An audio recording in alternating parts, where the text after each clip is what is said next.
Well, I'm John Bonham. I always liked making drum sounds when I was a kid.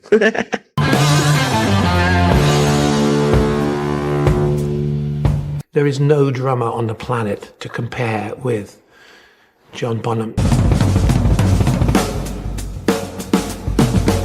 And before he went any further, I said, wait a minute. Not many people liked us. Bonham. No. The general public are so fucking dumb.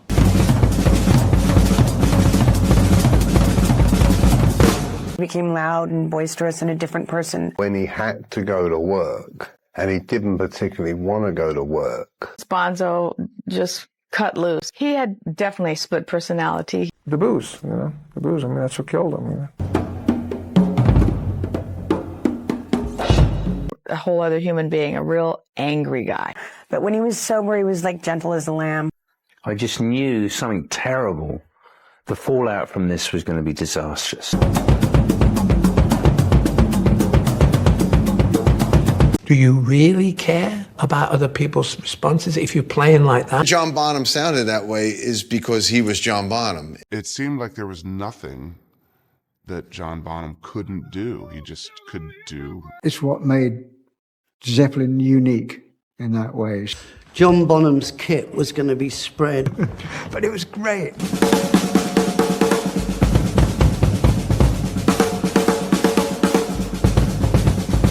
I was very much in love with John's right foot. That you know is different in yourself. Well, I don't want to just go all over that. He's going, oh yeah. I had never seen anything like it. Jesus Christ, where'd you find this guy?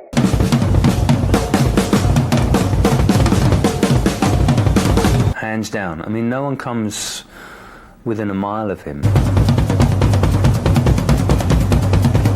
I knew what we had, and I just really wanted to knock everybody dead with it. When it comes to the greatest drummers in rock history, John Bonham's name is etched in stone.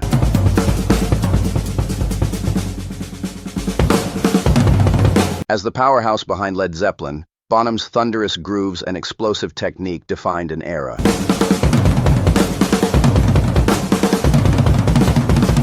But in a world where legends are both worshipped and scrutinized, the question arises, is John Bonham underrated or overrated? But I am.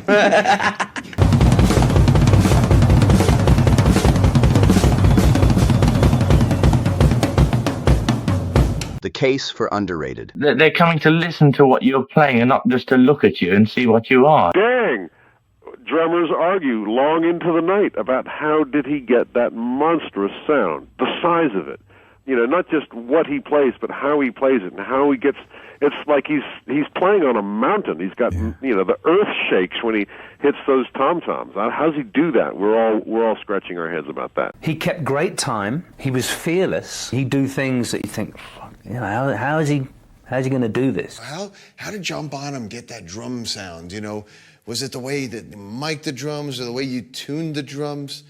The reason John Bonham sounded that way is because he was John Bonham. Obviously, no discussion about drum sounds and drum playing would be complete without talking about John Bonham and the Led Zeppelin drum sound. There was 5 shows with the Vanilla Fudge. It was actually in the one in Oregon where I really realised. And during the drum solo, I was standing there with Jonesy and I just said to Jesus Christ, where'd you find this guy? He was the best. Without a doubt. They were the first band to blow us off the stage. Led Zeppelin.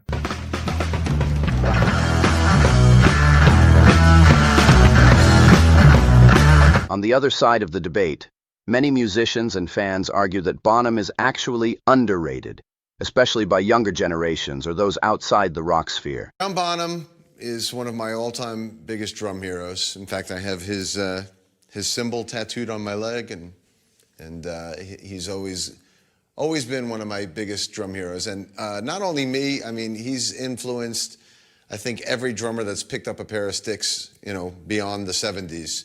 My guy, my go-to, inspiration from the first time I heard physical graffiti was John Bonham, Zeppelin, man. And for me, like, emotion in rock drumming is just John Bonham. And it's got that groove, and he's in a pocket, but I'll have to go with John Bonham. there was just nobody else that sounded like him with that heavy ass foot and the late snare drum.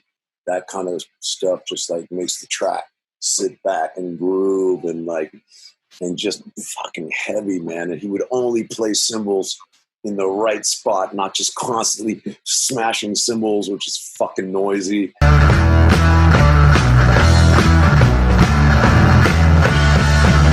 What made Bonham stand out wasn't just raw power. It seemed like there was nothing that John Bonham couldn't do. He just could do everything, and in a way that was so powerful. I can remember John doing a sound check at Newport Jazz Festival, and I could just see all of James Brown's drummers coming out of different doors going, what is going on here? He's going, I was going, oh yeah, I know who's watching me.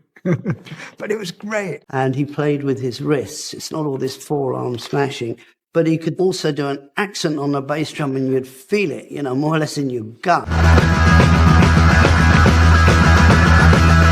It was feel, groove, and dynamics. He knew how to tune. He had the science of tuning the drum. It's what made Zeppelin unique in that way.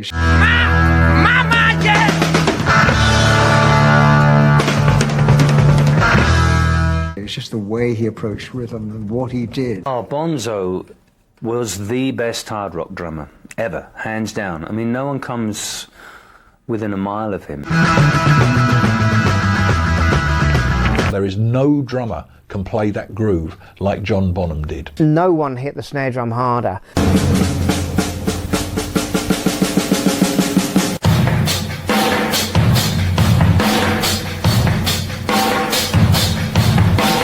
His playing on tracks like When the Levee Breaks. You cannot talk about When the Levee Breaks without talking about that drum sound, which is one of the most sampled sounds in history. Like the famous Led Zeppelin drum break is Levee, When the Levee Breaks.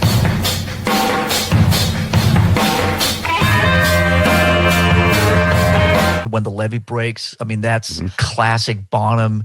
The drums are big, thunderous, ambient. It is monumental. There is no drummer can play that groove like John Bonham did.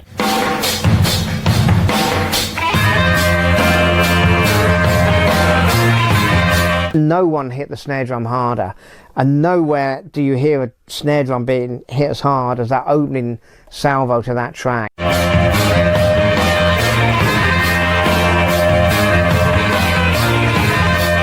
Showcases an uncanny ability to blend brute force with incredible finesse. Strap on their own sound to it, and again, that sound was built out of Bonham's drumming, and Page's guitar on that album, on that track, is just unbelievable. It zips across the speakers, and really jumps out at you.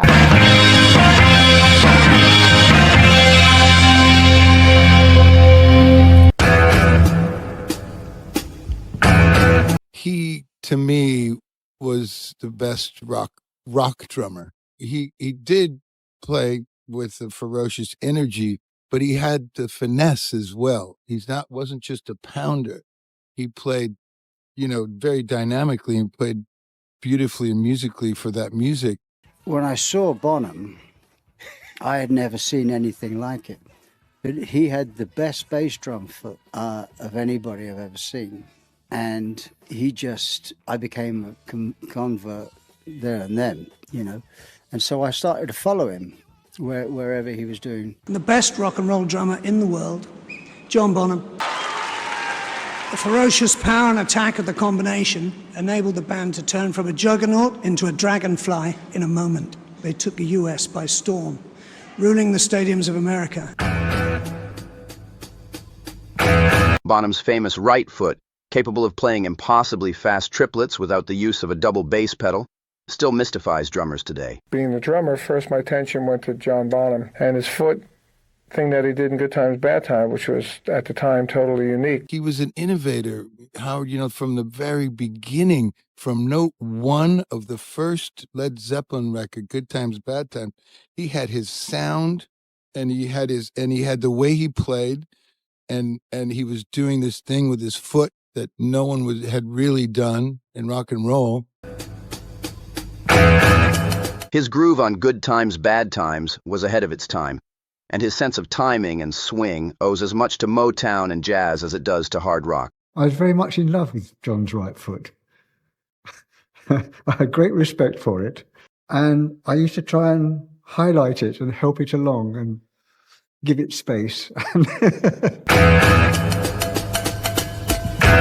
So I could be doing a riff and just leave a note out, and something of his would pop through, and the rhythm would just suddenly come alive.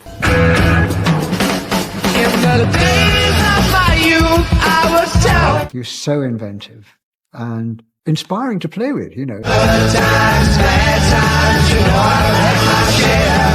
You'd hear the stuff, and well, I don't want to just go over that.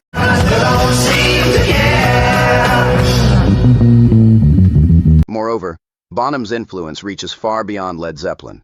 Drummers in metal, funk, and even hip-hop have sampled or been shaped by his unique feel and massive drum sound. He just played with weight and groove and feel, and I don't know if there's ever been a drummer that has really duplicated his feel exactly. Everybody from Ice-T to Puff Daddy, Chemical Brothers, the Beastie Boys got into trouble over sampling it.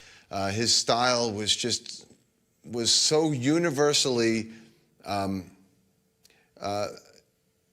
able to transcend genres. I think jazz drummers loved him, rock drummers loved him. He's one of those guys that, you know, he played with such a heavy groove, and he had these nuances in his playing that just made him one of a kind.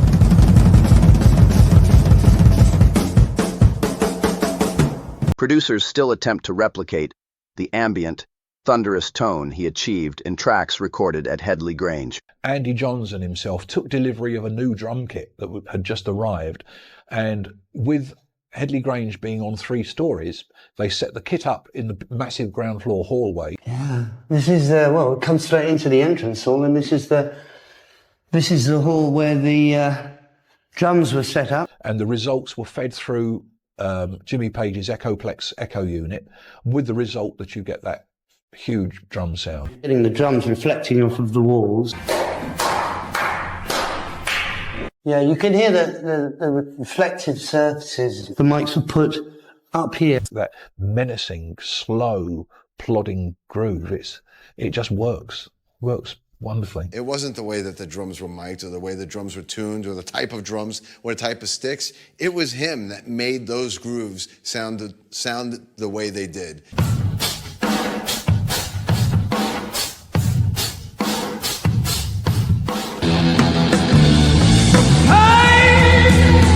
The case for overrated. Bonham. No. The general public are so fucking dumb. The booze, you know, the booze. I mean, that's what killed them. You know? I just knew something terrible. The fallout from this was going to be disastrous.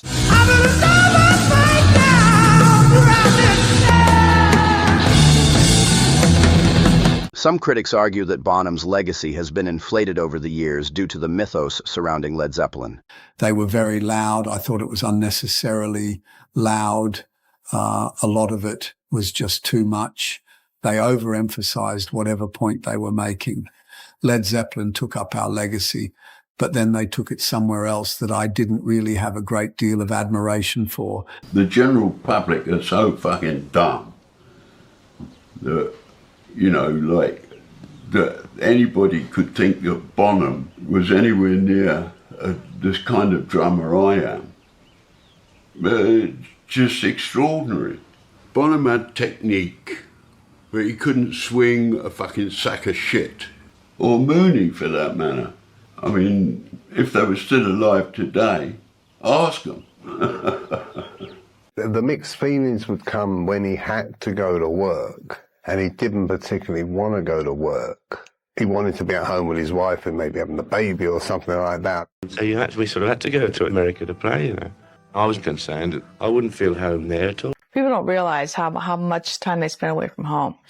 So he would get really drunk and then become a whole other human being, a real angry guy. It's so much easier to tour around England. Whereas if you're in America, you're all day in a hotel somewhere having arguments with bloody, turd heads and everything.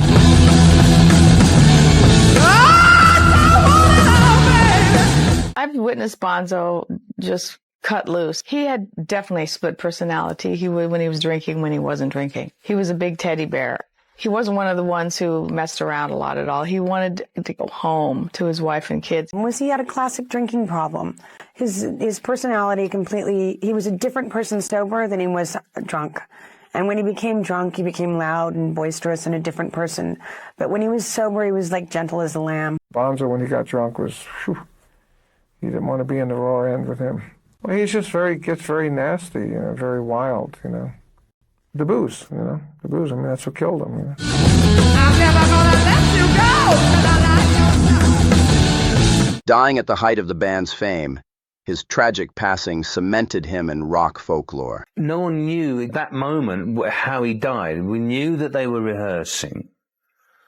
But how could he die in a rehearsal? This was the thing. We didn't realize at the time he'd drunk and they put him to bed. And, the classic rock and roll death, choking on his own vomit. So I thought he had a car crash with drugs. I had no idea. I just knew something terrible. The fallout from this was going to be disastrous because there was such a tight-knit band. And if one went, that was it. Others suggest that while Bonham was a great rock drummer, he didn't necessarily push the boundaries of rhythm like jazz legends such as Elvin Jones.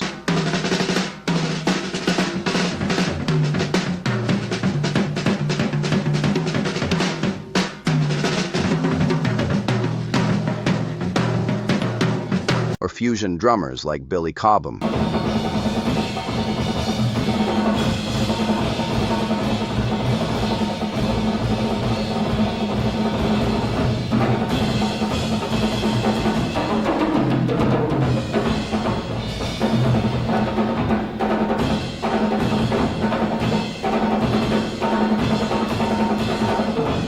In this view, Bonham was exceptional in a specific genre, but not quite the revolutionary figure he's sometimes made out to be. The verdict? Do you really care about other people's responses if you're playing like that? Whether Bonham is overrated or underrated often comes down to who's doing the rating. Within rock, he's revered. Outside of it, he may not always get the credit he deserves for being both a groove master and a technical powerhouse. John Bonham's power and the group's power as well, the whole thing. Bonham wasn't just Led Zeppelin's drummer. He didn't just play rock drums. He defined what rock drums could be. I like each of them for what they're doing. And, I always love playing with a group, so I don't need to do anything else. In truth, Bonham might be neither overrated nor underrated. He might just be accurately legendary. I knew what we had, and I just really wanted to knock everybody dead with it. His style, sound, and soul left a permanent mark on music, and for that, he deserves the continued admiration he receives. If you have something that is different in yourself, then you have to put work into it. You have to work and work and work, but you also have to believe in it.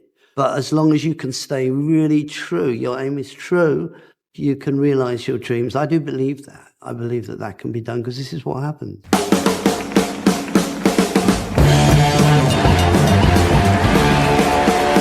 At the end of the day, Bonham didn't just keep time. He made time feel monumental. The first time we played together, you could tell it was going to be a good group, not being sort of flash about it. But I am.